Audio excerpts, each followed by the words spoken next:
ከኢስላም መልእክት በፊት ሴት ልጅ የነበረችበት ሁኔታ ፈትራ ዓሲባ አስቸጋሪ ከባድ ጊዜ ነው። በተለይ አረቦች ዘንድ ሐይቱ ካኑ የክረሁነ ዊላደተሃ ሴትን መወለድ ይጠሉ ነበር። ከሚንሁም ከአረቦች ውስጥ መን ካነ የድፊኑሃ ወሂየ ሐያ በህይወት ያለች እስከነ ህይወቷን ይቀብር ነበር። ሐታ ተሙተ ተሕተ ቱራቢ ከአፈር ስር እስክትሞት ድረስ ታፈና ሴት በመሆኗ ብቻ ታሷ ጾታዋን መርጣ አልተወለደች። የፈጠራት አላህ ነው ተባረከ ወተዓላ። ሴት ለምን ሆንሽ ብለው ሴት በመሆኗ ብቻ እስከነ ህይወቷ ጉድጓድ ቆፍረው አፈር ያለብሷት ነበር። አፈር ስር ታፍና ትሞት ነበር።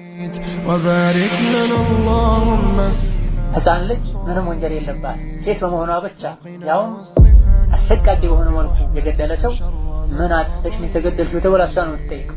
ምን አጥፍተሽ ነው እስከነ ነፍስ የተቀበርሽው ተብላ ትጠይቃል። ገዳዩም በዚህ መልኩ ሕይወቷን ያጠፋውን ሰው ለማውገዝ ማለት ሴት ልጅ የአላህ ተባረከ ወተዓላ ስጦታ ነው። የሀቡ ሊመን የሻኡ ኢናተን ወየሀቡ ሊመን የሻኡ ዙኩር አው ዩዘውጁሁም ዙክራን ወኢናታ ወየጅዐሉ መን የሻኡ ዐቂማ።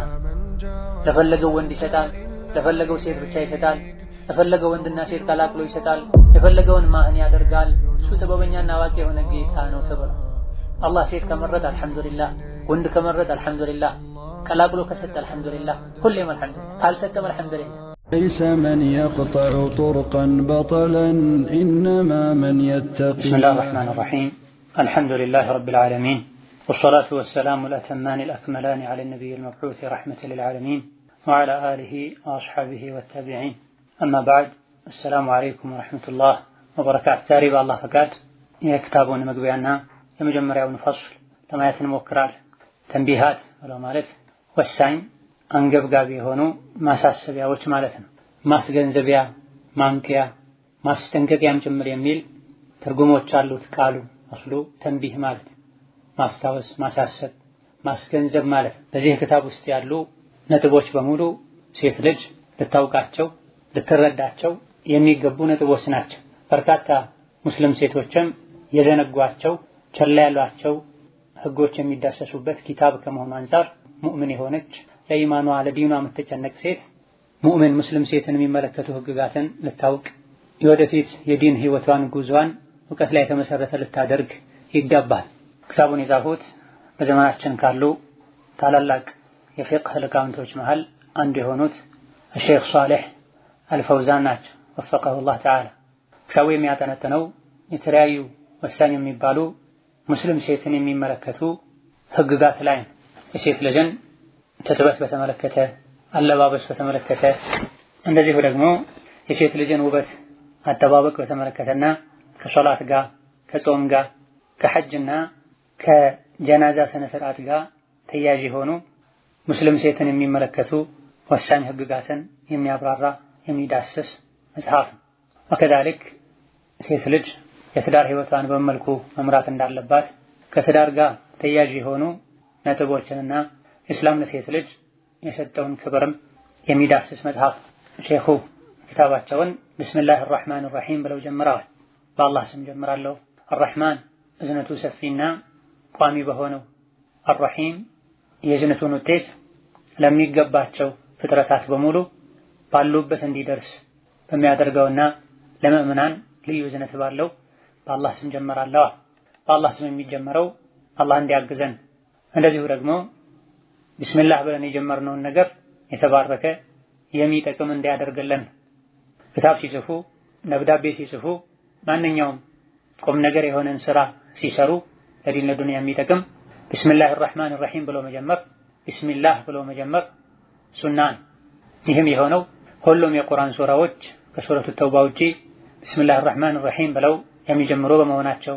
እንደዚሁ ነቢያችን አለይሂ ሰላቱ ወሰላም ወደ ተለያዩ የዓለም ንጉሶች የእስላም ጥሪ ደብዳቤ መልእክት በጻፉ ጊዜ ቢስሚላህ አርራህማን አርራሂም ብለው በመጀመራቸው ሙቀዲመቱና ከበስመላው ቀጥለው መግቢያ ማለት አንድን ኪታብ መዳሰስ ከመጀመራቸው በፊት እንደ መግቢያ የሚያስቀምጡት መልእክትን የጽሁፉን ዓላማ አይነቱን ውስጡ ላይ የያዛቸው ነጥቦችን የሚገልጹበት። አልሐምዱሊላህ አለዚ ቀደረ ፈሀዳ ምስጋናና ውዳሴ ለአላህ ተባረከ ወተዓላ ይገባው። አለዚ ቀደረ ፈሀዳ ለፍጥረታት የሚያስፈልጋቸውን ነገር ሁሉ የወሰነ ፈሃዳ የተወሰነላቸውን ነገርም የሚያውቁበትና የሚጠቀሙበትን መንገድ ያመላከተ የሆነው ጌታ አላህ ምስጋናና ውዳሴ ይገባው። وخلق الزوجين الذكر والأنثى ጥንዶችን የፈጠረው አላህም የተመሰገነ ይሁን። الذكر ወንድና والأنثى ሴት ከሰውም ከእንስሳትም አላህ ተባረከ ወተዓላ ጥንዶችን ፈጥሯል። ከዛ ውጪ ከሰው ውጪ ከእንስሳት ውጪ ካሉ ነገሮችም ጥንዶች አሉ። ቀንና ሌሊት ጥንዶች ናቸው። ብርሃንና ጨለማ ጥንዶች ናቸው። ወሐሉ መጀራ ሚን ኑጥፈቲን ኢዛ ቱምና ወንድና ሴትን ጥንዶችን ኑጥፋ ከዘር ፈሳሽ ወይም ከጠብታ የፈጠረው አላህ ኢዛ ቱምና የዘር ፈሳሹ በወጣ ጊዜ የሰው ልጅ እንዲፈጠር ያደረገው አላህ ምስጋና ይገባው። የምድር አለቃ የሰው ልጅ ነው። ምድር ላይ ያሉ ነገሮች በሙሉ የተፈጠሩት ሰዎች እንዲጠቃቀሙባቸው። በዚህ መልኩ ሁሉ ነገር ለሱ የተፈጠረለት የሰው ልጅ የተፈጠረው ደካማ ከሆነ ውሃን የዘር ፈሳሽ የአላህን ተባረከ ወተዓላ ቁድራ የሚያሳይ። በዚህም ሼኹ ቀጥለው የሚዳስሱትን ርዕስ የሚያመላክትን ቃል እንደ መግቢያ ተጠቅመዋል። ይሄ በራዓቱል ኢስቲህላል ይባላል። በበላጋ ከመግቢያው ቀጥሎ ምን ሊናገር እንደሆነ ማወቅ የሚያስችል ያነጋገር እስሉብ። አላህን ካመሰገኑና ካወደሱ በኋላ ወአሽሀዱ አን ላ ኢላሃ ኢለላህ ወህደሁ ላ ሸሪከ ለህ አላህ ብቸኛ አምላክ እንደሆነ እመሰክራለሁ። ወህደሁ ላ ሸሪከ ለሁ ምንም አጋር የሌለው ሲሆን ይሄ ተአኪድ ነው። አሽሀዱ አን ላ ኢላሃ ኢለላህ ከተባለ በቂ ነው። ከአላህ በቀር እውነተኛ አምላክ አለመኖሩን እመሰክራለሁ። ወህደሁ ላ ሸሪከ ለሁ ነፊና ኢስባቱን የአላህን ብቸኝነት ከሱ ውጪ መመለክ የሚገባው ማንም እንደሌለ ይበልጥ አጥንተን የምንናገርበት። ለሁል ሐምዱ ፊል አኺረቲ ወልኡላ እውነተኛው የተሟላው ምስጋናና ውዳሴም ለሱ ብቻ ነው። ፊል አኺራ በአኺራም ወልኡላ በአዱንያም አላህ ተባረከ ወተዓላ ሰማይ ምድር ላይ የሚመሰገን ጌታ፣ ዱንያና አኺራም ላይ የሚመሰገን ጌታ፣ ሰዎችም መላእክቶችም የሚያመሰግኑት ከመጀመሪያ እስከ መጨረሻ ሁሌም በሁሉም አንደበት የሚመሰገነው የሚወደሰው አላህ ብቻ ነው። የሰው ልጅ በአንዱ በኩል ቢወደስ በሌላ በኩል ሰዎች ዝቅ ሊያደርጉት ሊያጣጥሉት ይችላሉ። አላህ ግን ተባረከ ወተዓላ በሁሉም ሁኔታ ላይ በሁሉም አንደበት ሁሌም የሚመሰገን የሚወደስ እሱ ብቻ ነው። ወአሽሀዱ አነ ሙሐመደን ዐብዱሁ ወረሱሉሁ ነቢ ሙሐመድ የአላህ ተባረከ ወተዓላ ባሪያው እንደሆኑ ወረሱሉሁ መልእክተኛውም ጭምር እንደሆኑ አምናለሁ መሰክራለሁ። ነቢ ሙሐመድ አለይሂ ሰላቱ ወሰላም አብድ ናቸው፣ የአላህ ባሪያ ናቸው። ባሪያ እስከሆኑ ድረስ ደግሞ አይመለኩም። ነገር ግን ባሪያ ናቸው ስንል እንደ ተራ የሰው ልጆች እንዳይቆጠሩ ወረሱሉ የአላህ መልእክተኛ ናቸው አይታመጡ እንዳይባል። እነዚህ ሁለቱ እያንዳንዱ ሙስሊም ሊያውቃቸው ሊረዳቸው የሚገቡ ነጥቦች ናቸው። ነቢ ሙሐመድ የአላህ ባሪያ ናቸው። ምንም እንኳ አላህ ቢወዳቸው ከፍ ቢያደርጋቸው የሰዎች ሁሉ ምርጥ ቢያደርጋቸው ሰማይ እንኳ ወጥተው ቢመጡ መልእክተኛ መሆናቸው ሰው መሆናቸው አይቀር ከሰውነት አውጥቶ አምላክ ያደርጋቸው። አላህ ተባረከ ወተዓላ ብቸኛ አምላክ ነው ስንል ከሱ ጋር መላኢካም ይሁን ነብይም ይሁን ወልይም ይሁን አይመለክም ማለታችን እንጂ ድንጋይና እንጨት አይመለክም እንጂ ነብዩ ፋጢመት ዛህራ ወልዮች ቢማልባቸው ጠብቀኝ ቢባሉ ችግር የለውም ማለት በጭራሽ አይቻልም። ከአላህ በስተቀር አምላክ የለም። ነቢይም ጭምር አምላክ አይሆንም፣ መላኢኮችም አምላክ አይሆን። አነ ሙሐመድን ዐብዱሁ ነቢ ሙሐመድ የአላህ ባሪያ ናቸው ስንል ከአላህ ተባረከ ወተዓላ ጋር አይመለኩም፣ ባሪያ አይመለክምና ይልቅ አምላኪ ናቸው እሳቸው የሚለውን ልንረዳ ይገባናል። አብድ ናቸው ነቢዩ ሙሐመድ ባሪያ ናቸው ከማለታችን ጋር ጠብቁኝ ከጭንቅ አውጡኝ ድረሱልኝ ልንል ነቢያችንን ያለን ልንምል አይገባም። የሚማለው በአላህ ብቻ ነው። ወረሱሉሁ ነገር ግን ምንም እንኳ ባሪያ ቢሆኑም ከሰው ልጅ ከፍ የሚያደርጋቸው ማዕረግ አላቸው። እሱም ረሱል ናቸው፣ የአላህ ተባረከ ወተዓላ መልእክተኛ ናቸው። የአላህን መልእክተኛ መታዘዝ ግዴታ፣ አድርጉ ያሉትን በማድረግ ተው ያሉትን በመተው አላህን ተባረከ ወተዓላ እሳቸው ያመልኩት በነበረው መልኩ በማምለክ ዑሪጀ ቢሂ ኢለ ሰማ ነቢ ሙሐመድ ወደ ሰማይ አላህ ተባረከ ወተዓላ እንዲወጡ አድርጓል። ይሄ አንዱ ማዕረጋቸው። ከመካ ተነስተው ወደ ፍልስጤም መስጂድ አልአቅሷ ሄደዋል። ለየት ባለ መልኩ እንዲሄዱ አላህ። ከበይተል መቅደስ ከአቅሷ ደግሞ ወደ ሰማይ እንዲወጡ አላህ አድርጓል። ኢስራና ሚዕራጅ ይባላል። ከመካ ወደ ቤተል መቅዲስ ፍልስጤም መሄዳቸው ኢስራ ይባላል። የሌሊት ጉዞ ማለት ነው። በአንድ ሌሊት ነው የደረሱት ሰዎች በሳምንታት የሚደርሱትን። ከቤተል መቅዲስ ከአቅሷ ወደ ሰማይ መውጣታቸው ደግሞ ሚዕራጅ ይባላል። ኢስራና ሚዕራጅ ቁርአን ላይ ሐዲስ ላይ የሚታወቅ ክስተት ነው። ነገር ግን ቤተኛው ወር ቤተኛው ቀን በትክክል አይታወቅም። ቢታወቅ እንኳ ኢስራና ሚዕራጅ ተብሎ የሚሰራ ምንም አይነት ዒባዳ የለም። አንዳንድ ሰዎች ኢስራና ሚዕራጅ ብለው እንኳን አደረሰ የሚሉበት ቀኑን የሚያከብሩበት ሁኔታ አለ። ማስረጃ የለም።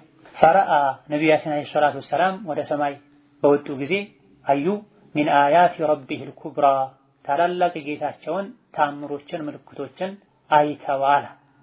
ጀነትና ጀሃነምን አላህ አሳይቷቸዋል። መላእክቶችን አሳይቷቸዋል። ከነቢያት ጋር ተገናኝተዋል።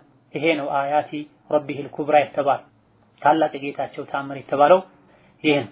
ሰለላሁ ዐለይሂ ወዐላ አሊሂ ወአስሐቢሂ ኡሊል መናቂቢ ወኑሃ ሰለላሁ ዐለይሂ አላህ እሳቸው ላይ ሶላት ያውርዳል። አላህ ነቢ ላይ ሶላት ያወርዳል ማለት ከመላእክቶች ጋር የነቢይን ስም በጥሩ ያነሳል ያወድሳቸዋል ማለት ነው። ወዐላ አሊሂ ቤተሰቦቻቸውም ላይ ተከታዮቻቸውም ላይ ወአስሐቢሂ ባልደረቦቻቸውም ላይ በሳቸው ያመኑ የተከተሏቸው የአላህ ሰላም ይወረድባቸው። ኡሊል መናቂቢ የማዕረጎች ባለቤት የሆኑ ወኑሃ የአእምሮ የዓቅል ባለቤት የሆኑ አስተዋይ ትውልዶች ላይ የአላህ ሶላትና ሰላም ይስፈና። ወሰለመ ተስሊመን ከሲራን ሙአበዳ ብዙና ቋሚ የሆነ ሰላምም አላህ ይስጣቸዋል። አማ ባዕዱ ከዚህም በመቀጠል ከቢስሚላህና ከመግቢያው በመቀጠል ፈለማ ካነት አልመርአቱ አልሙስሊመቱ ሙስሊም ሴት ለሃ መካነቱሃ ፊል ኢስላም እስላም ላይ ትልቅ ስፍራ ስላላት ወቀድ ኡኒጠ ቢሃ ከሲሩ ሚነል መሃሚ ብዙ ኃላፊነቶችም እሷ ላይ ስላሉ ወካነ ነቢዩ ሰለላሁ ዐለይሂ ወሰለመ ነቢዩም የኹሱ ኒሳአ ቢተውጂሃትን ሴቶችን ለየት አድርገው በግል ምክር ይሰጡ ስለነበረ ወአውሳ ቢሂነ ሴቶችንም አደራ ስላሉ ፊ ኹጥበቲሂ ፊ ዓረፋት ሐጅ ላይ ዓረፋት የሚባለው ስፍራ ላይ 9ኛው ቀን ሴቶችን አደራ ስላሉ ሚማ የዱሉ ዐላ ውጁቢል ዒናየቲ ቢሂነ ፊ ኩሊ ዘማን በእያንዳንዱ ወይም በሁሉም ዘመን ለሴቶች ትኩረት መስጠት ዋጅብ መሆኑን የሚያመላክቱ ነገሮች ስለሆኑ እነዚህ ወላ ሲየማ በተለይ ፊ ሃዛ ዘመን በዚህ ባለንበት ዘመን አለዚ ጉዚየት ፊህ አልመርአቱ አልሙስሊመቱ ሙስሊም ሴት በተወረረችበት ዘመን በሱፈቲን ኻሳ ለየት ባለ መልኩ ከመቼውም በላይ በተለያየ መልኩ ሙስሊም ሴት አቂዳዋን ስነ ምግባሯን አቋሟን ለመቀየርና ለማበላሸት እሷ ላይ ዘመቻ የተከፈተበት ዘመናችን ላይ ሲሆን ሊሰልቢሃ ከራመተሃ ክብሯን ሊነጥቋት ወኢንዛሊሃ ሚን መካነቲሃ እስላም ከሰጣት ከፍተኛ ደረጃ ሊያወርዷት የተለያዩ ዘመቻዎች የተከፈቱበት ዘመን ላይ ስላለን በተለይ በዚህ ዘመን ፈካነ ላቡዳ የግድ ሆኗል ሚን ተውዕየቲሃ ሴት ልጅን ማስገንዘብ ቢልኸጠሪ እሷ ላይ የተጋረጠውን አደጋና ችግር ወወስፊ ጠሪቅ ነጃቲ ለሃ ከዚህ እሷ ላይ ያነጣጠረ ካለው አደጋ የምትወጣበትን መንገድም ጭምር መጠቆምና መግለጽ ግዴታ ሆኗል የማይቀር ሆኗል። ለምንድን ነው ሴት ልጅን ከአደጋ ማስጠንቀቅ ከአደጋው የምትወጣበትን መንገድ መጠቆም ግዴታ የሆነው ያለን እንደሆነ ከላይ ጀምሮ አማ ባዕድ ከሚለው ቀጥሎ ከጠቀሱት ሁኔታ አንፃር ሴት ልጅ እስላም ላይ ትልቅ ደረጃ ስላላት ነብዩ ሰለላሁ ዐለይሂ ወሰለም ሴቶችን በግል ተውጂህ ያደርጉ ይመክሩ ስለነበረ ብዙ ኃላፊነቶች ሴት ልጆች ላይ ስላሉ ነብዩ ሐጀተል ወዳዕ ላይ የመሰናበቻ ሐጃቸው ላይ አረፋ ተራራ ላይ ሴቶችን አደራ ስላሉ በሴቶች ጉዳይ አላህን ፍሩ እናንተ ዘንድ ያሉ አደራዎች ናቸው በአላህ ቃል ነው ለእናንተ ሐላል የሆኑት ወጫቸውን ቀለባቸውን አቅርቡላቸው ስትለብሱ አልብሷቸው እንዳቅማችሁ እንዳካባቢያችሁ እንደተለመደው አኑሯቸው ብለው ብዙ ሺህ ሰዎች ባሉበት ስፍራ ላይ ሐጅ ላይ የውም አረፋ ላይ ሴቶችን ለየት አድርገው አደራ ብለዋል። ይህ ስላለ ሁሉም ዘመን ላይ ለሴቶች ትኩረት መስጠት ያስፈልጋል የግድ ሆኗል። በተለይ ደግሞ ባለንበት ሴት ልጅ እሷን ለማበላሸት ክብሯን ለማሳጣት መጫወቻ ለማድረግ ዘመቻዎች ተከፍተዋል። ከዚህ አንፃር ሴት ልጅ የጠበቃት ከዙሪያዋ የከበባትን አደጋ ማስገንዘብ ማንቃት ችግሩ መነገር ብቻ ሳይሆን ወወስፉ طريق النجاة لها ከዚህ አደጋ የምትወጣበትን መንገድ መጠቆም ዋጅብና ግዴታ ነው። وهذا الكتاب ይህ መጽሐፍ አርጁ أن يكون علامة ጠቋሚ የመንገድ ማሳያ ምልክት ይሆናል ብዬ ተስፋ አደርጋለሁ። على هذا الطريق ይህ ሴት ልጅ ከችግሯ የምትወጣበት መንገድ ላይ መውጫ መንገዶችን የሚጠቁም ምልክት ነው ብዬ ይሆናል ብዬ ተስፋ አደርጋለሁ። بما تضمنه ውስጡ ላይ በያዛቸው ነገሮች من ذكر بعض الأحكام الخاصة بها ሴት ልጅን ብቻ የሚመለከቱ ህግጋትን ውስጡ ላይ በማካተቱ وهو ይህ መጽሐፍ إسهام ضئيل ትንሽዬ ተሳትፎና አስተዋጽኦ ነው። ላኪንሁ ሆኖም ግን ነገር ግን ጁህዱ المقل ትንሽ አቅም ያለው ሰው የሚችለው የመጨረሻ ትልቅ አቅሙ ነው። وهو إسهام ضئيل ይህ መጽሐፍ ውስጡ ላይ የያዛቸው ነጥቦች ትንሽ የሆነ አስተዋጽኦ ነው። ሴትን ለማስተካከል ሴትን ከአደጋ ለማዳን ሊደረግ ከሚገባው ርብርብና ትግል አንፃር ትንሽ የሚባል ኢስሃም ነው፣ አስተዋጽኦ ነው። ነገር ግን ማድረግ እየቻልኩ ወደ ኋላ ብዬ አይደለም። ጁህዱል ሙቂል ትንሽ አቅም ያለው ሰው የመጨረሻ ትልቁ አቅሙ ነው። ይሄ ራሳቸውን ለማስተናነስ ያሉት ነው። ጁህዱል ሙቂል ማለት ኒሃየቱ ቁድረቲሂ ማለት ነው። አቅም የሌለው ሰው በሱ አቅም ማድረግ የሚችለው የመጨረሻ አቅሙ ስራው ማለት። ወአርጁ አን ينفع الله به على قدره ትንሽም ቢሆን እንደ አቅሙ አላህ ተባረከ ወተዓላ የሚጠቅም መጽሐፍና ስራ እንዲያደርገው ጌታዬን እለምናለሁ እከጅላለሁ። وهو ይህ መጽሐፍ خطوة أولى የመጀመሪያ አንድ እርምጃ ነው። في هذا السبيل በዚህ መንገድ ላይ ሴትን ከማነጽ ከአደጋ ከማንቃት ከማዳን አንፃር የመጀመሪያ እርምጃ ነው። يرجى أن تتلوها خطوات የተለያዩ እርምጃዎች ይከተሉታል ተብሎ ተስፋ ይደረጋል። ይከተለው ይገባል። አህሙ ወአሽመሉ ከዚህ የተሻለ ሰፋ አድርጎ የተለያዩ ነገሮችን ያቀፈ ዳሰሳ የያዘ መጽሐፎች ስራዎች ይከተሉታል ተብሎ ተስፋ ይደረጋል። ሌሎችም ሊያደርጉ ይገባል ማለታቸው።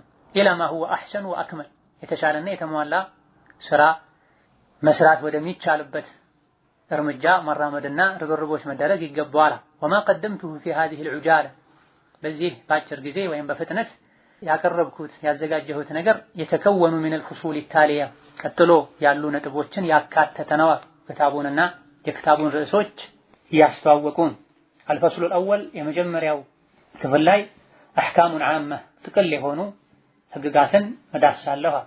ስለ ሴት ልጅ ነብይ ከመምጣታቸው በፊት የነበራትን ሁኔታ ነብዩ ከመጡ በኋላ ሴት ልጅ የተሰጣት ማዕረግ ኢላ ገይሪ ዛሊክ ሚዳሰስበት። الفصل الثاني ሁለተኛው في بيان أحكام تختص بالتزين الجسمي للمرأة ሴት ልጅ አካላዊ ውበቷን ጌጧን መጠበቅ በተመለከተ ሙስሊም ሴት ልጅ ልታውቃቸው ልትጠብቃቸው አልያ ደግሞ ልትርቃቸው ልትጠነቀቃቸው የሚገቡ ነጥቦችን ምንዳስበት ነው። الفصل الثالث ሶስተኛው ክፍል ደግሞ أحكام تختص بالحيض የወር ደምን والاستحاضة የበሽታ ደምን والنفاس የወሊድ ደምን የሚመለከቱ ህግጋቶችን ምንዳስበት ነው። الفصل الرابع አራተኛው ክፍል ደግሞ أحكام تختص باللباس አለባበስን والحجاب ሒጃብን የሚመለከቱ ህግጋቶችን ምንዳስበት ነው። الفصل الخامس አምስተኛው ክፍል ደግሞ في بيان أحكام تختص بالمرأة في صلاتها صلاትን በተመለከተ ሴት ልጅን ብቻ የሚመለከቱ ህግጋቶች አሉ። እነሱን ምንዳስበት ነው። الفصل السادس ስድስተኛው ክፍል ደግሞ أحكام تختص بالمرأة في باب أحكام الجنائز ጀናዛን በተመለከተ ሴት ልጅን የሚመለከቱ ህግጋት ሚዳሰሱበት ነው። الفصل السابع ሰባተኛው ክፍል ደግሞ أحكام تختص بالمرأة في باب الصيام ጾምን በተመለከተ ከሴት ጋር ተያያዥ የሆኑ ነጥቦች ሚዳሰሱበት فصل ነው። الفصل الثامن ስምንተኛው أحكام تختص بالمرأة في الحج والعمرة حجና ዑምራን የሚመለከቱ ከሐጅና ዑምራ ጋር በተያያዘ ከሴት ጋር ግንኙነት ያላቸው ነጥቦች ሚዳሰሱበት فصل ነው።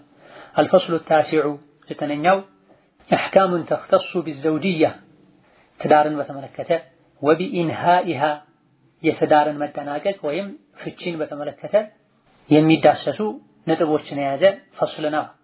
አልፈስሉ العاشر الختامي አስረኛውና የመጨረሻው ክፍል في بيان أحكام تحفظ للمرأة كرامتها የሴት ልጅን ክብር የሚጠብቁ ወይም የሴት ልጅ ክብሯን እንዲጠበቅ የሚያደርጉ ህግጋት የሚዳሰሱበት ባብ ነው።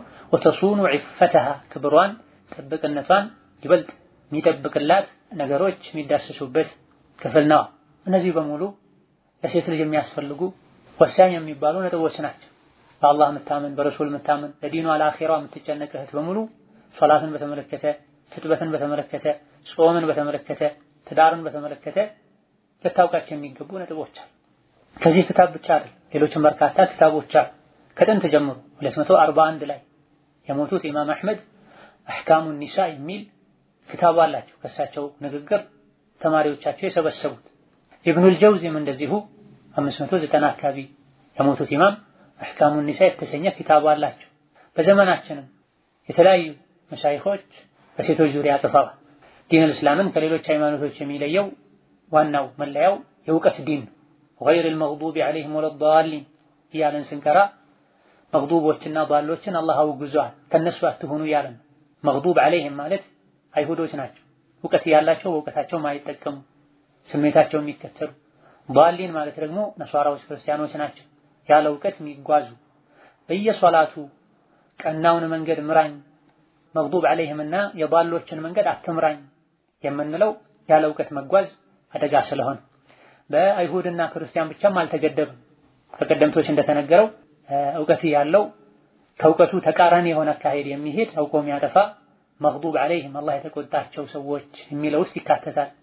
ያለ እውቀት ደግሞ ዝም ብሎ በመሰለኝ የሚጓዝ ዳሊን የጠመሙ የተሳሳቱ የሚለው ውስጥ ይካተታል ተብሏልና ሙስሊም ሴት ከዲኗ ጋር ተያያዥ የሆኑ ነጥቦችን ልታውቅ ጥረት ልታደርግ ይገባታል። አልፈስሉ الأول أحكام عامة የመጀመሪያው የክታቡ ክፍል አጠቃላይ የሆኑ አንዳንድ ነጥቦችን ህጋቶችን የሚዳስስ ፈስል ነው። አንደኛ መካነቱ المرأة قبل الإسلام ከእስላም በፊት ሴት ልጅ የነበራት ቦታና ክብር የሚል። قبل الإسلام ማለት ከነቢ መላክ በፊት ማለት ነው። ኢስላም ሲባል በሁለት ከፍለን እናየዋለን። ኢስላም ዓም እና ኢስላም ኻስ ይባል። ኢስላም ዓም ማለት አጠቃላይ የነቢያት ሃይማኖት የሆነው ዲነል ኢስላም ማለት ነው። ሁሉም ነቢያት ከአደም ከኑህ ጀምሮ እስከ ዒሳ እስከ ነቢ መሐመድ ሰዎችን ይጣሩ የነበረው ወደ ኢስላም። ኢየሱስም ቢሆን ወደ ክርስትና አልተጣራ፣ ሙሳም ቢሆን ወደ አይሁድያ አልተጣራ። ሁሉም ነቢያት ይጣሩ የነበረው ወደ ኢስላም።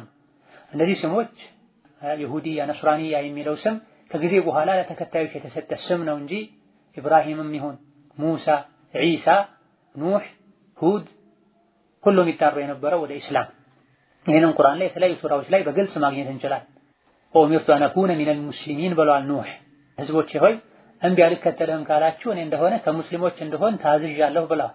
የመጀመሪያው ረሱል ኑህ ናቸው። ምድር ላይ ሽርክ ከተከሰተ በኋላ የመጀመሪያው ረሱል ከሙስሊሞች እንደሆን ታዝዣለሁ ያሉ። በኢብራሂም ዘመን የነበሩት ሉጥ ህዝቦቻቸው እንቢ በማለታቸው ምክንያት መላእክት ሲያጠፋቸው ፈማ ወጀድና ፊሃ ገይረ በይቲን ሚነል ሙስሊሚን ብለዋል። ሙስሊም የሆነ አንድ ቤት ብቻ ነው ያገኘነው ብለዋል መላእክቶች። ታዛዥ የሆኑት ነቢያትን የተከተሉት ሙስሊም ተብለዋል። ኢብራሂም አለይሂ ሰላም ያዕቁብ ልጆቻቸውን ሲሞቱ ሙስሊም ሆናችሁ እንጂ አትሙቱ ብለዋል። ዩሱፍ አለይሂ ሰላም ተወፈኒ ሙስሊማ ሙስሊም አድርገህ ግደለኝ፣ እስልምና ላይ አኑረህ ግደለኝ ብለዋል። ዒሳ አለይሂ ሰላም ሐዋርያት ተከታዮቻቸው ወሽሀድ ቢአና ሙስሊሙን ብለዋል። ሙስሊሞች መሆናችንን መስክርልን ጌታህ ዘንድ ብለዋል። ከዚህ قبل الإسلام ከእስላም በፊት ሲባል ድሮ እስላም አልነበረም ማለት አይደል። የሁሉም ነቢያት ሃይማኖት እስላም። ከጊዜ በኋላ ግን ዒሳ ወደ ሰማይ ካረጉ በኋላ ከ5 እስከ 600 ዓመት ፈትራ ነበር፣ ክፍተት ነበር። ከዛ በኋላ ነብይ መጥተዋል። የነብዩ ሰለላሁ ዐለይሂ ዲን እስላም ይባላል ሙሉ በሙሉ ህግጋቱ። ከእስላም በፊት ሲባል ዒሳ አለይሂ ሰላም ወደ ሰማይ ካረጉ በኋላ ከነብዩ ሰለላሁ ዐለይሂ መላክ በፊት የነበረውን ጊዜ ለመግለጽ ከእስላም በፊት ሲባል ሰዎች በጀህልና ይኖሩበት የነበረ ዘመን ስለሆነ ይሄን ለመግለጽ ከእስላም በፊት ሊባል ይችላል እንጂ ከነብዩ መሐመድ በፊት እስልምና ሃይማኖት አልነበረም ማለት አይደል። ስለዚህ ነብዩ መሐመድ የእስልምና ሃይማኖት መሪ እሳቸው ብቻ አይደል፣ ሁሉም ነቢያት የእስልምና ሃይማኖት መሪዎች ናቸው። ويراد بما قبل الإسلام كسلام بفيت سيبال የሚፈለገው عصر الجاهلية የመሃይምነትና የድንቁርና ዘመን ለመግለጽ ነው። قبل الإسلام የሚባለው የትኛው ነው የድንቁርና ዘመን ከተባለ التي كان يعيشها العرب بصفة خاصة ለየት ባለ መልኩ አረቦች ይኖሩበት የነበረውን ሁኔታ ويعيشها أهل الأرض بصفة عامة አረቦች ብቻ ሳይሆን በጥቅሉ ደግሞ መላው ዓለም ላይ የነበረው ህዝብ መሪያቶ ነብያቶ ይኖርበት የነበረው ሁኔታ የጃሂልያ ዘመን አስሩል ጃሂልያ የድንቁርና ጊዜ ይባላልና ከእስላም በፊት ሲባል ይሄን መግለጽ ነው የተፈለገው እንጂ ከዛ በፊት እስላም አልነበረም ለማለት አይደለም። በየጊዜው አንድ ነብይ ረሱል ተልኮ የአገልግሎት ጊዜው ተጠናቆ ሌላ ነብይ እስኪመጣ ድረስ ያ ነብይ ሞቶ ሌላ ነብይ እስኪመጣ ድረስ ያለው ጊዜ የፈትራ ጊዜ ይባላል። መሃል ላይ ክፍተት ይኖራል። ሙሉ በሙሉ አላህ ዲን ይረሳል ምድር ላይ በጭራሽ አይታወቅም ማለት ባይቻልም በብዛት ግን ዲንን የሚያስታውስ ሊጠፋ ሊቀንስ ይችላል። حيث كان الناس في فترة من الرسل عند አይነቱ ወቅት ላይ በጃሂልያ በድንቁርና ዘመን ላይ حيث كان الناس የሰው ልጆች ነበሩ ይሆኑ ነበረ في فترة من الرسل መልእክተኛ የሚቋረጥበት ወይም የተቋረጠበት ዘመንና ሁኔታ ላይ ነበር የሚኖሩት። ወዱሩስ من السبل መንገዶችም እስላም መንገዶች ይፈርሱ ነበር ይረሱ ነበር።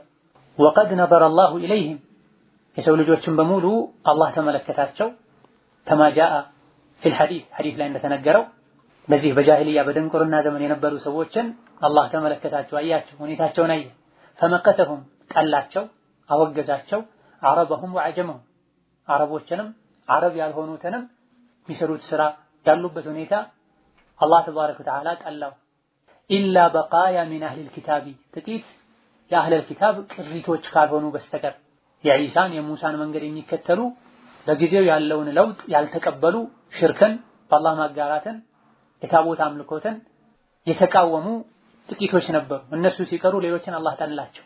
በእንዲህ አይነቱ ዘመን ላይ وكانت المرأة ሴት ልጅ في هذا الوقت በእንዲህ አይነቱ ዘመንና ጊዜ ላይ في الأغلب الأعم አብዛኛው ሁኔታ ላይ تعيش فترة عصيبة አስቸጋሪ ጊዜ ላይ ነበረ ያለችው። ያ ጊዜ ለሴት ልጅ በጣም ፈታኝና ከባድ ነበር።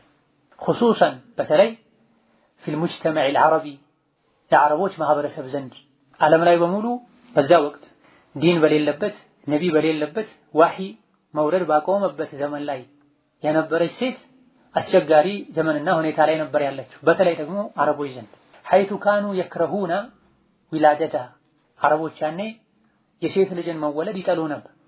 እንደው እነሱ ዘንድ በብዛት ነበረ ለማለት እንጂ ሌሎች ከአረብ ውጭ ያሉት ሴት ልጅን ይወዱ ያከብሩ ነበር ለማለት አይደል። ይበልጥ ከአረቦች የታወቀ እንጂ ሌሎችም ተንኮለኛ ፍጡር እባብ እርኩስ እያሉ ለፈተና የተፈጠረች እያሉ ገልጸዋል ጽፈዋል።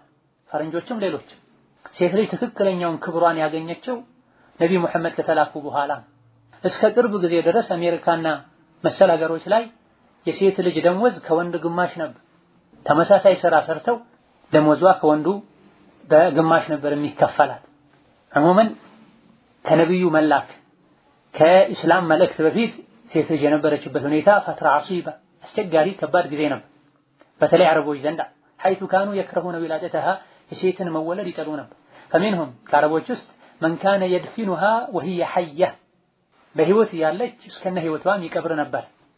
حتى تموت تحت التراب ከአፈር ስር እስክትሞት ድረስ ታፈና ሴት በመሆኗ ብቻ ራሷ ጾታዋን መርጣ አልተወለደች። የፈጠራት አላህ ነው ተባረከ ወተዓላ። ሴት ለምን ሆንሽ ብለው ሴት በመሆኗ ብቻ እስከነ ህይወቷ ጉድጓድ ቆፍረው አፈር ያለብሷት ነበር። አፈር ስር ታፍና ትሞት ነበር። ومنهم ከነሱ ውስጥም من يتركها تبقى በህይወት እንድትቀር የሚያደርግ ነበረ ሚተዋት ነገር ግን في حياة الذل والمهان የበታችነትና የውርደትን ህይወት እንድትኖር ያደርጓት ነበር። ذل ማለት ውርደት ማለት መሃና ከዛ ውርደት የሚያወጣን ማጣት ማለት ይበልጥ መዋረድ ማለት ሁለት ውርደት በሆነ መልኩ ሰው ልጅ ላይ ውርደት ሊደርስ ይችላል። ነገር ግን የሚረዳው ሲያገኝ ከውርደቱ ከጭቆናው መውጣት ይችላል። ሴት ልጅ እንድትዋረድም ትደረጋለች። ተዋርዳም ደግሞ ሌሎች ያዩ የበለጠ መሃና ውስጥ እንድትወድቅ ትደረጋለች። ረጂ ታጣት ሚከላከልላት አልነበር መከላከል አትችል። كما قال تعالى الله እንዳለው وإذا بشر أحدهم بالأنثى ያኔ ከነበሩ ሰዎች ውስጥ አንዱ እንኳን ደስ አለህ بالأنثى ሴት ልጅ ተወልዳለች ሲባል ظل وجهه مسودا ፊቱ ይጠቁራል وهو كظيم ንዴቱን ግን ዋጥ ያደርጋል يتوارى من القوم ከሰዎች ይደበቃል من سوء ما بشر به የተሰጠው ነገር አስከፍቶት አላህ ሴትን ልጅ ሰጥቶት መርጦለት አልহামዱሊላህ ማለት መደሰት ሲገባው በተሰጠው ነገር ሰዎች ተወለደልህ ተብሎ በተነገረው ነገር ይከፋል በዚህም ፊቱ ይጠቁራል አዩምሲኩሁ على هون ተዋርጀም ቢሆን ይህ የተወለደውን ሊያዘው ላሳድገው አም የድሱሁ في التراب ወይ ሰፈር ውስጥ ልደብቀው ያለ ይጨነቃል ያስባል አላሳ አማ يحكمون አዋጅ ሰዎች ሆይ ስሙ የሚፈርዱት ፍርድ የሚወስኑት ውሳኔ ከፋ አስጠላ ይላል አላህ ተባረከ ወተዓላ وقال تعالى ሌላኛው አንቀጽ ላይ አላህ ብሏል وإذا الموءودة سئلت يعني የቂያም ቀን እስከነ ነፍሷ የተቀበረች ሴት ልጅ በተጠየቀች ጊዜ بأي ذنب قتلت ምን ወንጀል ሰርታ እንደተገደለች ይሄ ተውቢኽ ነው ወቀሳን ህፃን ልጅ ሴት በመሆኗ ብቻ እስከነ ነፍሷ ምን አጥፍታ ነው የገደልካት እስከነ ህይወቷ የቀበርካት ተብሎ ይጠየቃል የቂያም ቀን መልስ ያገኝ ወንጀል የሰራ ሰው እንኳን ቢሆን በአፈር ታፍኖ እንዲሞት መደረግ የለበትም እስላም ስትገድሉ አሳምራችሁ ግደሉ መገደል ያለበትን እንዲገደል ያደረገውን ጥፋት ያጠፋን እንስሳትን እንኳን ስታርዱ አሳምራችሁ እረዱ ሚል ዲን ነው ህፃን ልጅ ምንም ወንጀል የለባት ሴት በመሆኗ ብቻ ያውም አሰቃቂ በሆነ መልኩ የገደለ ሰው ምን አጥፍተሽ ነው የተገደልሽው ተብሎ አሳን ነው የምትጠይቀው ምን አጥፍተሽ ነው እስከነ ነፍስ የተቀበርሽው ተብሎ ትጠይቃለች ገዳዩም በዚህ መልኩ ህይወቷን ያጠፋውን ሰው ለማውገዝ ማለት ሴት ልጅ የአላህ ተባረከ ወተዓላ ስጦታ ነው يهب لمن يشاء إناثا ويهب لمن يشاء الذكور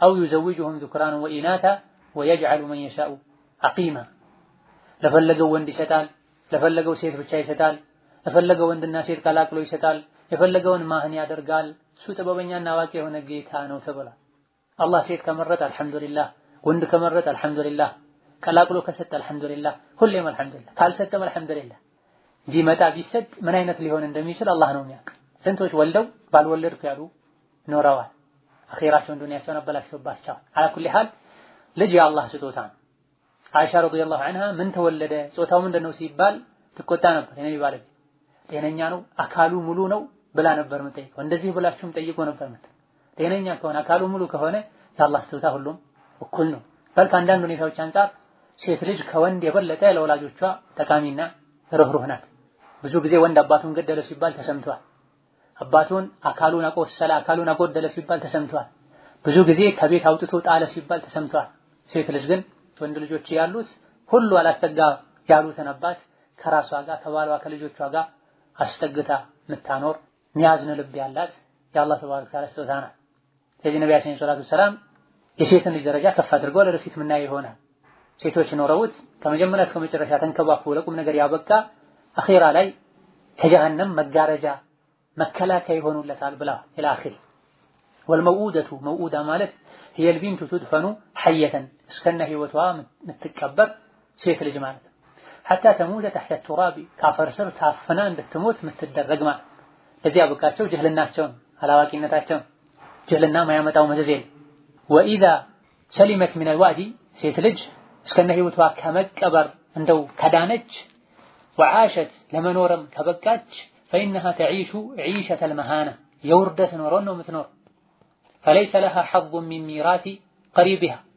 ከዘመዶቿ የውርስ ድርሻ የላት አባት ቢሞት ባል ቢሞት ዘመድ ቢሞት የውርስ ድርሻ የላት አይሰጧት ማህማ ከቱረት አምዋሉሁ የሟች ንብረቱ ምንም እንኳን ብዙ ቢሆን ሴት ልጅ መውረስ አትችል አያስወርሳት ومهما عانت من الفقر والحاجة እሷ ጋር ምንም አይነት ችግርና ድህነት እንኳን ቢኖር ድሃናት ብለው እንኳን አያወርሷት ገንዘብ ይተርፋል ብዙ ነው የሟቹ ገንዘብ ብለው እንኳን እንድትወርስ አያደርጉ لأنهم ምክንያቱም يخصون الميراث بالرجال ወርስ የወንዶች ብቻ ነው ዱነ النساء ሴቶችን አያካትትም የሚል አቋም ስለነበራቸው ፈረስ ማይጋልብ ለሀገር ማይከላከል እንዴት ይወርሳል ያሉ ሴትና ህፃናትን እንዳይወርሱ ያደርጓቸው ነበር በል ከዚህም አልፎ بل إنها كانت تورث عن زوجها الميت ሴት ልጅ ባሏ ከሞተ እሷ ራሷ ትወረሳለች كما يورث ماله ንብረቱ ገንዘቡ እንደሚወረሰው ልክ እንደቃ እሷንም አብረው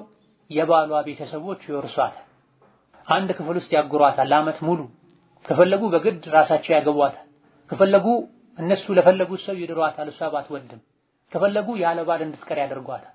ያኔ ማግባት ማለት ባሪያ ሆኖ መሸጥ ማለት። وكان الجمع الكثير من النساء ብዙ ቁጥር ያላቸው ሴቶች ያኔ በጃህሊያ ዘመን يعيشنا ይኖሩ ነበር تحت زوج واحد በአንድ ባል ስር ይኖሩ ነበር حيث كانوا لا يتقيدون بعدد በቁጥር አይገደቡም ሙሐደድን ራሱን በቻለ ቁጥር አይገደቡም የፈለገውን ያክል ያገባ 30 40 አንድ ወንድ እንደፈለገ ሴት ማግባት ይችል ነበር غير عابئين ምንም ቦታ ሳይሰጡት بما ينالهن ሴቶች ላይ ለሚደርሰው ነገር من جراء ذلك ያለ ገደብ በማግባታቸው ምክንያት ሴቶች ላይ ሊደርስ የሚችለውን ጉዳት ምንም ቦታ ሳይሰጡት ሳይጨነቁለት من المضايقات የሴቶች መጨናነቅ والإحراجات መቸገር والظلم መበደል ምንም ማያሳስባቸውም ያኔ በድንቁርና ዘመን ለነበሩ ወንዶች እነሱ ማግባታቸውን ብቻ ነበር የሚያዩት እስላም መጥቶ ይሄን ሁሉ ቀይሯል ምን አደረገ ቁጥር 2 مكانة المرأة في الإسلام ነብዩ አለይሂ ሰላቱ ወሰላም የእስላምን ጥሪ ይዘው በመጡ ጊዜ ፍትህ በመጣ ጊዜ የሴት ልጅ ደረጃ ክብሯ ምን ይመስል እንደነበረ ስናይ فلما جاء الإسلام እስላም ሲመጣ ከላይ ባልነው መልኩ رفع هذه المظالم عن المرأة እነዚህን ሁሉ ጭቆናና ዙልም በደሎችን ከሴት ልጅ ላይ ዞር አድርጓል አስወግዷል وأعاد لها ለሴት ልጅ መልሶላታል اعتبارها في الإنسانية ለሰው ልጆች ዘንድ ያላትን ግምትና ቦታዋን መልሶላታል ሴት ልጅ እናት ናት ሴት ልጅ እህት ናት የተለያዩ ጀግኖችን መታፈራው እሷ ናት የማህበረሰቡ ግማሽ ናት የማህበረሰቡን ግማሽም መታፈራው መታወቃው እሷ ናት ስለዚህ ትልቅ ቦታ አላት ሰው ከሴት ነው የተፈጠረው ወንዱ ራሱ ቆም ብሎ ቢያይ እሱ ማን ሆኖ ነው ሴትን የሚጠላው ከየት መጥቶ ነው 9 ወር ቆይቶ ነው ይሄን አለማሰቡን እስላም በዚህ መልኩ ሴት ልጅ የነበራት ኢዕቲባር ቦታ ክብር እንዲመለስላት አድርጓል قال تعالى الله አለ يا ايها الناس እናንተ የሰው ልጆች ሆይ ኢና خلقناكم من ذكر وانثى እኛ ፈጠረናችኋል من ذكر ከወንድና ወንታ ከሴት ወንድ የተፈጠረው ከሴት ሌላ ወንድ ልጅ መውለድ ቢፈልግ ያለ ሴት መውለድ አይችልም ስለዚህ የሰው ልጆች ሆይ ሁላችሁንም ከወንድና ከሴት ነው የፈጠርናችሁ ሴት ልጅ የሌለችበት አዲስ ትውልድ ሊፈጠር አይችልም فذكر سبحانه الله تبارك وتعالى ገለጸ أنها ሴት ልጅ شريكة الرجل የወንድ አጋር ናት في مبدأ الإنسانية ከሰዋዊነት አንፃር ከሰውነት ከሰብእና አንፃር የሰው ልጅ ሲፈጠር አንድ ተብሎ ሲጀመር የወንድ ልጅ አጋር ናት ሴት ልጅ ሳትኖር ወንድም ይሁን ሴት ሊፈጠር አይችልም كما هي شريكة الرجل لك እንደዚሁ የወንድ ልጅ አጋር ናት في الثواب الله ዘንድ ካለ ምንዳ ጀዛም አንፃር ይሁን والعقاب ከቅጣትም አንፃር على العمل በሚሰሩት ስራ ወንድ ልጅ መልካም ስራ ሲሰራ አላህ ዘንድ ጀዛ አለው ሴት ልጅም አላህ ዘንድ መልካም ስራ ሲሰራ ጀዛ አላት ወንድ ልጅ አላህ ዘንድ ሲያጠፋ ቅጣት ይጠብቀዋል ሴት ልጅም አላህ ዘንድ ስታጠፋ በሰራችው ስራ ቅጣት ይጠብቃታል አላህ እንዳለው من عمل صالحا መልካምን ስራ የሰራ من ذكر أو أنثى ወንድም ይሁን ሴት وهو مؤمن አስቀድሞ ሙእሚን ከሆነ በአላህ በመልእክተኛው ካመነ ከዛ መልካም ስራ ከሰራ فلنحيينه حياة طيبة ዱንያ ላይ ደስ የሚል ያማረ የተረጋጋ ህይወትን እናኖረዋለን አላህ ተባረከ ወተዓላ ولنجزينهم أجرهم አኺራ ላይ ደግሞ የመልካም ስራውን ምንዳ እንመነደዋለን بأحسن ما كانوا يعملون ይሰራው ከነበረው በተሻለ መልኩ አሳምረን እጥፍ ድርብ አድርገን የመልካም ስራ ጀዛውን አኺራ ላይ እንከፍለዋለን ወንድም ይሁን ሴት ያለ ነው አላህ ሸርጡ በአላህ ማመንና መልካም ስራ መስራት ወንድም ይሁን ሴት በአላህ ካመኑ መልካም ስራ ከሰሩ በዱንያ የደስታ ህይወት አላህ ያኖራቸዋል አኺራ ላይ ደግሞ በዱንያ ከሰሩት የተሻለ አብዝቶ እጥፍ ድርብ አድርጎ የሶላትን የጾምን የሐጅን የዚክርን የሰደቃን ጀዛ ይከፍላል ሴት ስለሆንሽ ተብሎ አይቀነስባትም አኺራ ላይ ወንድ ስለሆንክ ተብሎ በጾታው ብቻ ተለይቶ አጅር አይጨመርለት ዱንያም ላይ ይሁን ሴት ስለሆንሽ ብቻ ደስተኛ ሆነሽ መኖር አትችይም አይልም አላህ ማንኛውም የሰው ልጅ ካመነ መልካም ስራ ከሰራ በደስታ መኖር ይችላል ከዚህም አንቀጽ ደስታ የሚገኘው በኢማንና በመልካም ስራ እንደሆነ መረዳት እንችላለን በሀብት በስልጣን በዝና ኢላ ገሪ ዛሊክ በሆኑ ነገሮች አይደለም ትክክለኛ ደስታ የሚገኝ ማንኛውም ደስታን የሚፈልግ ሰው የልብ ሰላምን መረጋጋትን የሚፈልግ ሰው በአላህ ሊያምን ኢማኑን ሊያስተካክል ሊያጠናክር በብዛት መልካም ስራዎችን ሊሰራ ይገባዋል። ያለ ኢማንና ያለ መልካም ስራ ደስታ የለም። ደስታን እየፈለጉ ዘፈን የሚያደምጡ፣ ደስታን እየፈለጉ ቆሻሻ ፊልሞችን የሚያዩ፣ ደስታን እየፈለጉ ተገላልጠው የሚሄዱ ካፊሮችን ፋጅሮችን የሚከተሉ ከደስታ እየራቁ ነው እንጂ ወደ ደስታ እየሄዱ አይደል። የትኛውም ልብ ውስጡ ላይ ኢማን ከሌለ ደስታ ሊያገኝ አይችልም። ደስታ ያለው በአላህ እጅ ነው። አላህ ደስታን የሚሰጠው ኢማን ላለው ሰው፣ መልካም ስራን ለሚያበዛ ሰው።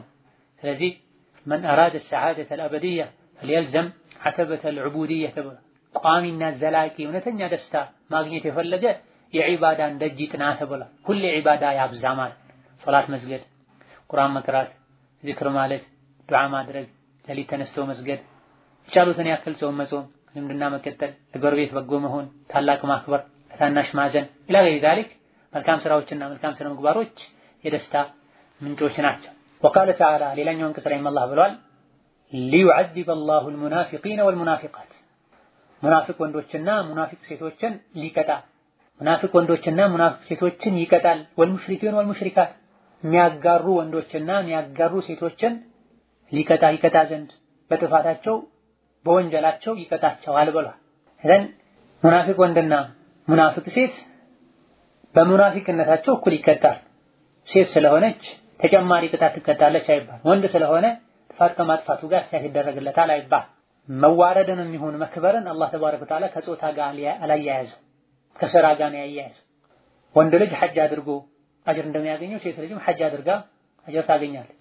ወንድ ልጅ ጂሃድ አድርጎ አጅር እንደሚያገኘው ሴት ልጅ እሷ ጋር ተያያዥ የሆኑ ጂሃዶችን በአግባቡ ካደረገች፣ ቤቷን ከጠበቀች፣ ልጆቿን ከጠበቀች፣ የባሏን ሐቅ ከጠበቀች፣ ባሏ ለጂሃድ ሄዶ ሲመጣ እዛው ያለ ሐቁን ከጠበቀች፣ ከተንከባከበች፣ ሐጅና ዑምራ ሲወጅባት አቅም ሲኖራት ካረገች የጂሃዱን አጅር ታገኘዋለች። وحرم سبحانه الله حرام አድርጓል اعتبار المرأة ሴት ልጅን መቁጠር من جملة موروثات الزوج الميت የሞተ ባል ትቶት ከሞተ ንብረት ጋር ሴትን አብሮ ቆጥሮ መውረስ አላህ حرام አድርጎታል። وحرم سبحانه الله حرام አድርጓል اعتبار المرأة ሴት ልጅን አድርጎ መውሰድ መቁጠር من جملة موروثات الزوج ከወንድ የውርስ ንብረቶች አልመይት ከሞተ ወንድ የውርስ ንብረቶች ቆጥሮ አስገድዶ እሷን መውረስ ከፈለጉ ለራስ ማድረግ ማግባት፣ ካልሆነ ለሚፈልጉ ሰው መስጠት፣ ካልሆነ ያለ ትዳር እንድትቆይ ማድረግን አላህ حرام አድርጓል። فقال تعالى الله አለ يا ايها الذين امنوا እናንተ አማኞች ሆይ لا يحل لكم ለእናንተ አይፈቀድላችሁም ሐላል አይሆንላችሁም أن ترثوا النساء ሴቶችን መውረስ ከርሃን አስገድዳችሁ ወርሳችሁ ማግባት ወይም ወርከኛ አድርጎ ማገድ ማስቀመጥ ለእናንተ አይፈቀድላችሁም ሐላል አይሆንላችሁም ከተባለ حرام ነው ማለት። ዒዳዋ እስኪያልቅ ድረስ የባሏ ቤት የመቀመጥ ግዴታ አለባት። ዒዳዋ 4 ወር ከ10 ቀን ካለቀ በኋላ መብቷ ከፈለገች እዛው ትኖራለች፣ ከፈለገች ቤተሰቦቿ ጋር ትመለሳለች፣ ከፈለገች የባሏን ወንድም ማግባት ትችላለች፣ ሌላ የሚከለክል ነገር ከሌለ ከፈለገች ሌላ ወንድም ማግባት ትችላለች፣ ነፃ ነው። ከባሏም ጋር ቢሆን እስካልተስማማች ድረስ ሐቋን እስካጎደለባት ድረስ መለያየት ከፈለገች ሸሪዓ ደንግጓል። ያኔ እንደነበረው እንደተሸጠ ባሪያ ተሰቃይተሽ ኑሪ አትባል። አሁንም አንዳንድ ሃይማኖቶች ዘንድ እንዳለው ከተጋቡ መፋታት አይቻልም አይባል። ስታገባም መርጣ ነው የምታገባው። አባትም ይሁን ወንድም አጎት አስገድዶ ሴትን ልጅ መዳር አይችልም። አባት ህፃን የሆነችን መዳር ይችላል የሚል ቀውል እንዳለ ሆነ አጎት ወንድም ቤተኛው መልኩ አስገድዶ መዳር አይችልም። ስትጋባ ወይም ስታገባ ማህር ማግኘት መብት አለ። ባሏ በሷ አይነት ደረጃ ላይ ያሉ ሴቶች እንደሱ አይነት አቅም ያለው ወንድ በሚያኖረው መልኩ የማኖር ግዴታ አለበት። ሐቋን የማግኘት መብት አላት። ባህሉ መጀራ فضمن لها استقلال شخصيتها ራሷን ነፃ እንድታደርግ ሸሪዓ መብት ሰጥቷታል። وجعلها وارثة ወራሽም አድርጓታል ሸሪዓ ላ መውሩታ ምትወረስ ሳይሆን ከነብዩ አለይሂ ሰላቱ ሰላም መላክ በፊት ሴት ልጅ እንደ ዕቃ ነበር ምትወረስ። እንደዚህ ደግሞ የግል ነፃነት አልነበራት፣ መወሰን አትችልም ነበር። ሸሪዓ መጥቶ የግል ነፃነት ሰጥቷታል። ምንም አንዳንድ ነገሮች ላይ ወልይ አምር ሴት ልጅ ኃላፊ ጣልቃ መግባት አለበት፣ ማየት አለበት፣ የሚጠቅምና የሚጎዳውን ለይቶ አውቆ ውሳኔዋን ማጽደቅ አሊያ ደግሞ ምክንያታዊ በሆነ መንገድ ትክክል አይደለም ብሎ የማፍረስ መብት አለው ወልዩ ቢባልም ነፃነት ግን አለ። ያልፈለገችውን ማግባት አትገደድ። ወከዛልክ ያልፈለገችውን ስራ እንድትሰራ አትገደድ። ራሱን የቻለ የውርስ ድርሻም ተቀምጦላታል። ወጀዐለ ሊልመርአቲ ሐቀን ፊል ሚራቲ ሚን ማሊ ቀሪቢሃ መውረስ የምትችለው ዘመዷ በሚሞትበት ጊዜ ሴት ልጅ ተደርጎላታል ሐቁን ራሱን የቻለ የንብረት የገንዘብ ድርሻ አላት። ወቃለ ተዓላ አላህ ብሏል ሊርጃሊ ነሲቡን ለወንዶች ድርሻ አላቸው ሚማ ተረከል ዋሊዳኒ ወላጆች ትተውት ከሞቱ ንብረት ወለቅረቡና ሌሎችም ከወላጆች ውጪ ሊወርሷቸው የሚችሉ ዘመዶቻቸው ትተውት ከሞቱ ንብረት ለወንዶች ድርሻ አላቸው። ድሮ እንደዚህ ብቻ ነበር። ቁርአን ከወረደ ነብይ ከተላኩ በኋላ ግን ወሊኒሳኢ ለሴቶችም አላቸው ነሲቡን ድርሻ አላቸው ሚማ ተረከል ዋሊዳኒ ወለቅረቡ ወላጆቻቸው ትተውት ከሞቱት ዘመዶቻቸውም ትተውት ከሞቱት ንብረት ድርሻ አላቸው። ሚማ ቀለ ገንዘቡ ትንሽም ይሁን ሚንሁ የውርሱ ገንዘብ አው ከቱረ ብዙም ይሁን ሴት ልጅ ልክ እንደወንዱ ድርሻ አላት። ንብረቱ ትንሽ ሲሆን ትንሽ ነው ተብሎ ለሴቷ ድርሻ እንዳይኖራት አይደረግም። ነሲበን መፍሩዳ አላህ ያስቀመጠው የውርስ ድርሻ አላት። ፈርድ የሆነ አላህ ግዴታ ያደረገው ድርሻ አላት። ይሄን መቀየር ኩፍር ደረጃ ያደርሳል። ስለ ውርስ ህግጋት አላህ ካብራራ በኋላ ቲልከ ሁዱዱላህ ወመን የተዓደ ሁዱደላህ ይድኺልሁ ናራ ብሏል። ለሚስት ይሄን ያክል፣ ለእናት ይሄን ያክል፣ ለእህት ይሄን ያክል ብሎ ካብራራ በኋላ ይህ የአላህ ድንበር ነው፣ የአላህን ድንበር የጣሰ የጨመረ የቀነሰ የከለከለ ለማይገባው የሰጠ አላህ እሳት ያስገባዋል ብሏል። እዛው ይዘወተራል ብሏል። አሁንም ጭምር ጃሂልያ ያልወጠላቸው ድንቁርና ያለቀቃቸው ሰዎች አሉ። ሴት ልጅ እንዴት ትወርሳለች የሚሉ በተለይ ካገባች፣ በተለይ ባለ ሀብት ከሆነች አቅም ካላት በየትኛውም ሁኔታ ላይ ቁርአን ላይ እንደተነገረው ነሲበን መፍሩዳ ፈርድ የሆነ አላህ ግዴታ ያደረገው ድርሻ አላት። ሴት ልጅ አባቷ ሲሞት ከአባት ውጭ ያሉ ሌሎች የምትወርሳቸው አቅርቦች ዘመዶች ሲሞቱ ድርሻ አላት። በታገባም ባታገባም አቅም ቢኖራትም ባይኖራት አቅም ካላት እሷ ካልፈለገች ድርሻዋን ከተቀበለች ለይቶ ከወጣ በኋላ ከወንድም ከቶቿ ለፈለገችው ሰው መስጠት ትችላለች። ወቃለ ተዓላ ሌላኛው አንቀጽ ላይም አላህ ብሏል ዩሲኩሙላሁ ፊ አውላዲኩም አላህ በልጆቻችሁ ጉዳይ አደራ ይላችኋል። ሊዘከሪ ሚስሉ ሐظል ኡንሰየይኒ ለአንድ ወንድ የሁለት ሴቶች ድርሻ ይገባዋል። አንድ ሟች ሲሞት ወንድና ሴትን ልጆችን ትቶ ከሞተ የሚከፋፈለው ለአንድ ወንድ የሁለት ሴቶች ድርሻ ለአንድ ወንድ የሁለት ሴቶች ድርሻ እየተደረገ ይሰጣል። ፈኢን ኩነ ኒሳእ ሴት ብቻ ከሆኑ ፈውቀ ስነተይን ከሁለት በላይ ከሆኑ ፈለሁነ ثلث ما ተረክ ሟቹ ትቶት የሞተው ንብረት 2/3 ይገባቸዋል። 2/3 ወስደው ይካፈላሉ ማለት 3 ቦታ ተካፍሎ 2 እጁ ለነሱ ይሰጣል። ወኢን ካነት ዋሂደተን ፈለሃ ንስፉ አንድ ብቻ ከሆነች የንብረቱ ግማሽ አላት። ከነቢ መላክ በፊት ምንም ያልነበራት ሴት ልጅ ብቻዋን ከሆነ ወራሽ ግማሽ ትወስዳለች። ለምንድን ነው ለዘከሪ ሚስሉ ሐظል ኡንሰይን የተባለው ለአንድ ወንድ የሁለት ሴቶች ድርሻ የተባለው ለምንድን ነው ያለን እንደሆነ ይህ እኛ ራሳችን አቅል ያለው ሰው ቆም ብሎ ካሰበው መልሱን ማግኘት ይችላል። የእስላም ጠላቶች ራሳቸው ከዚህ ፊት ሴት ልጅ አትወርስም ይሉ እንደነበረ ዘንግተውት ሴት ልጅን እርኩስ መንፈስ ለፈተና የተፈጠረች ሲሉ እንደነበረ ዘንግተውት እስላም ለሴት ልጅ የወንድ ልጅ ግማሽ ነው የሚለው ይላል። እስላም ምክንያታዊ የሆነ ህግጋቶች ያሉት ዲን ነው። ሴት ልጅ በሸሪዓ ምንም አይነት ወጪ የለባትም። በመሰረቱ ልጅ ከሆነች አባቷ የቤቱ አባወራ አስተዳዳሪው ወጪያን የመሸፈን ግዴታ አለበት። ሚስት ከሆነች ባሏ ወጪዋን የመሸፈን ግዴታ አለበት። ብዙ ሀብት እንኳን ቢኖራት ባለትዳር ከሆነች የቤቷን የልጆቿን ወጪ የመሸፈን ግዴታ የለባት።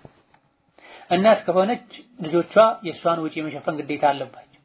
ባሉ መጃ በየትኛው ሁኔታ ላይ ሴት ልጅ ወይም በወንድሞቿ ወይም በአባቷ ወይም በባሏ ወይም በልጆቿ ኃላፊነት ስር ነው የምትኖር። ኃላፊያ ወጪዋን የመሸፈን ግዴታ አለበት። ስለዚህ ሴት ልጅ ወጪ የለባትም። በመሰረቱ የወንድ ግማሽ ደርሷትም ዝም ብላ ነው የምታስቀምጠው። ለተጨማሪ ነገሮች ነው በራሷ ፍላጎት ወጪ የምታደርገው። ግዴታ ነው ወጪ የለባትም። ወንድን በምናይበት ጊዜ ማህር የሱ ግዴታ ነው። ቤት መግዛት ወይም መከራየት የሱ ግዴታ ነው። አመታዊ፣ ወርሃዊ፣ ዕለታዊ ቀለብ ወጪ ማሟላት መሸፈን የሱ ግዴታ ነው። የተለያዩ ለኑሮ የሚያስፈልጉ ወጪዎችን ማውጣት የሱ ግዴታ ከመሆኑ አንፃር ሁለት እጥፍ ወይም ለአንድ ወንድ የሁለት ሴቶች ድርሻ ይሰጠው ተብሏል። ከምክንያት አንፃር አንዳንዴ ከወንድ የበለጠ ሴት የምታገኝበት ሁኔታ አለ። ሁሌም አይደለም ሴት ልጅ የወንድን ግማሽ የምታገኘውና ልናውቅ ልንማር በሽታ የሚፈጥሩ ሰዎችን በማስረጃ ልንረታ ልንመልሳቸው ይገባል። እስላምን ጫፉን ይዘነው አንድ ግራችን ብቻ አድርገውብተን ሰዎች ግራ ላይ ያጋቡን መጨረሻ ይገባል። ኢላ አኺሪ እስከ መጨረሻው ሌሎችም አሉ። ማጃ ፊ ተውሪት المرأة ሴት ልጅን እንደምትወርስ በተመለከተ የሚገልጹ አንቀጾች አሉ። ኡመን እናትም ሆና ትወርሳለች፣ ወቢንተን ሴት ልጅም ሆና ትወርሳለች የሟች ወእኽተን እህቱም ሆና ትወርሳለች፣ ወዘውጀተን ሚስትም ሆና ትወርሳለች። አንዳንድ ህጎች ላይ ሚስት አትወርስም የሚባሉበት ሁሉ ሁኔታ እስላም ላይ በሁሉም ሁኔታ ሴት ልጅ ትወርሳለች። ቀጥታ ከወለዳት ሴት ልጁ አልፎ ወንድ ልጁ የወለዳት ሴት ልጅ የምትወርስበት ሁኔታ ሐጅብ የሚባል አለ። ካልተጋረዱ በሌላ ከፍ ብሎ በሚገኝ ወራሽ እንዳይወርሱ ካልተደረጉ በስተቀርም ይወርሳል። ወፊ መጃሪ ዘውጂያ ትዳር ህይወትንም በተመለከተ ሐሰረ አላሁ ዘዋጃ ጋብቻን አላህ ገድቦታል። على 40 حدا اعلى አራት ሴት ልጅ ላይ አላህ ገድቦታል። حدا اعلى ያውም ከፍተኛው ቁጥር ነው። በፍትህ ማስተዳደር የማይችል ወደ አንዱ አዳላለሁ ብሎ የሚሰጋ አሊያ ደግሞ ከአንዱ በላይ ማስተዳደር የሚችልበት አቅም የሌለው በአንድ ብቻ እንዲብቃቃ አላህ ተባረከ ተዓላ መክሯል። ፈዋሂደተን አንድ ብቻ አንዷንም ማስተዳደር ካልቻለ አው ማመለከተ ኢማንኩም የባሪያ ስርዓት በነበረበት ዘመን ላይ በባሪያ እንዲብቃቃ ተደርጓል። አንዷን እንኳን ሸሪዓ የፈቀደው አቅም ሲኖረው በትክክል ማስተዳደር ሲችል፣ በትክክል ማስተዳደር ካልቻለ አቅም ከሌለው የሰው ልጅን ሊያስርብ ሊያስቸግር ወጀባሽ አይገባው። ነብዩ ሰለላሁ ዐለይሂ ወሰለም ማን استطاع منكم الباء የትዳርን ጣጣ የቻለ ያግባን ያልቻለ ይጹም ነው ያንተ ሰለላሁ ዐለይሂ ወሰለም። በጃህሊያ ዘመን ግን እንደዚህ አይነት ማመዛዘን ማገናዘብ አልነበረም። የፈለገውን ያክል ያገባል። ከላይ እንደተጠቀሰው ብዙ ሴቶችን አንድ ወንድ በማግባቱ ሊፈጠር የሚችለውን ዙልም፣ ኢህራጅ፣ ሙዳየቃ ቦታ አይሰጡትም ነበር። ኢስላም በአራት ገደበ። ለምንድን ነው በአራት የገደበው? ራሱን የቻለ ምክንያቶች አሉ። ከአንድ በላይ ማግባትን እስከ አራት ማግባትን የፈቀደበት ሌላ ራሱን የቻለ ጥበብ አለው፣ አስራር አለው። ነቢያችን ሰለላሁ ዐለይሂ ወሰለም አድርገዋል፣ ሱሐቦች ታቢዒዎች አድርገዋል። ካፊሮች፣ አላዋቂዎች፣ ሙናፊቆች እስላምን በዚህ መተቸታቸው ሙስሊምን ግራ ሊያጋባ አይገባውም። የቁርአን ህግ ነው ባጭሩ። መስና ወሱላተ ወሩባዕ ተብሏል። 2 3 4 ማግባት ትችላላችሁ ብሎ ቁርአን ካወጀ ከፈቀደ ከደነገገ በአላህና በረሱል መታመን ሴት ሰምቻለሁ ታዝዣለሁ ልትል ይገባል። ህጉን ራሱን መጥላት ያከፍራል። ህጉን ራሱን መጥላት አላህ ለምንድን ነው ከአንድ በላይ ማግባትን የፈቀደው መሆን አልነበረበትም ብሎ ህጉን መጥላቱ ከእስላም ያወጣል። ህጉን ሳይተሉ አንዲት ሴት ባሏ ማግባቱን መጥላቱ አለመውደዱ ይሄ ከእስላም ያወጣል አይባል። ከአንድ በላይ ማግባትን እስከ 4 ማግባትን ሸሪዓ የፈቀደው بشرط القيام بالعدل በፍትህ መኖር ከተቻለ ነው። ፍትህን መተግበር ከተቻለ ነው። አልሙስተጣዕ የሚቻለውን ፍትህ የሚቻልና ማይቻል ፍትህ ወጪ ከማድረግ አንፃር፣ ገብቶ ከማደር አንፃር፣ ውጫዊ የሆኑ ነገሮችን ከማድረግ አንፃር ፍትህ ግዴታ ነው። ቀልብን በተመለከተ ግን አንደኛውን ከሌላኛዋ አስበልጦ የመውደድን ጉዳይ በተመለከተ ይሄ ማይቻል ፍትህ አላህም አያስገድድም የልብ ጉዳይ እስከሆነ ድረስ። ነገር ግን ያን ተከትሎ ሌላኛዋን መበደልን መጠንቀቅ ይገባል። بشرط القيام بالعدل المستطاع بين الزوجات በሚስቶች መካከል ፍትህን ከመጠበቅ ጋር አላህ ተባረከ ወተዓላ እስከ 4 ማግባትን ፈቅዷል። ከዛ በላይ የነበረውን በሙሽሪኮች በጃሂሉ ዘመን የነበረውን 10 20 ማግባትን ሐራም አድርጓል። ነብዩ ሰለላሁ ዐለይሂ ወሰለም አንዱ ሰልሞ መጥቶ ከ4 በላይ ሚስቶች እንዳሉት በነገራቸው ጊዜ 4 መርጠህ ሌሎችን ፍታ ብለውታል። ከ4 በላይ አገባለሁ ብሎ እንኳን ኒካህ ቢያስር የመጨረሻው ኒካህ ትክክለኛ ይሆን ውድቅ ነው የሚሆን። ወአውጀበ ሙዓሸረተሁነ ቢልማዕሩፍ በአራት በመገደብ ብቻ አይፈታም ችግሩ። ከፊት የተጠቀሰው አይነት ሙዳየቃት፣ ኢህራጅ፣ ዙልም ሊኖር ይችላል። ከአንድ በላይ ሲያገቡ ያ እንዳይኖር ሸሪዓ ምን አደረገ? አውጀበ ግዴታ አደረገ። ሙዓሸረተሁነ ሴቶችን መኗኗር ቢልማዕሩፊ አቅል ሸሪዓ ጥሩ ነው መልካም ነው መሆን አለበት ብሎ በሚያዘው መልኩ እንዲያኖራቸው፣ ሲበላ እንዲያበላቸው፣ ሲለብስ እንዲያለብሳቸው፣ የሚያስፈልጋቸው ነገር እንዲያሟላላቸው፣ ክብራቸውን እንዲጠብቅ፣ ወደ አንዷ እንዳያዳላ ሸሪዓ አዟል። እንዲችላቸው አዟል። ወዓሽሩሁነ ቢልማዕሩፍ በመልካም ተናኗራቸው ያለው አላህ ተባረከ ወተዓላ ቻሏቸው፣ ይቅር በሏቸው፣ ከአቅማቸው በላይ ስራ አትዟቸው፣ በቁጣ ጊዜ የሚናገሩትን አትከታተሏቸው።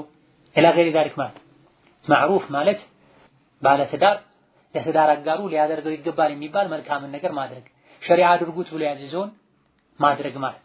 ወጀዐለ ሰዳቀ ሐቀን ለሃ ጥሎሽን ማህረን የሴት ልጅ መብት አድርጎታል ሸሪዓ።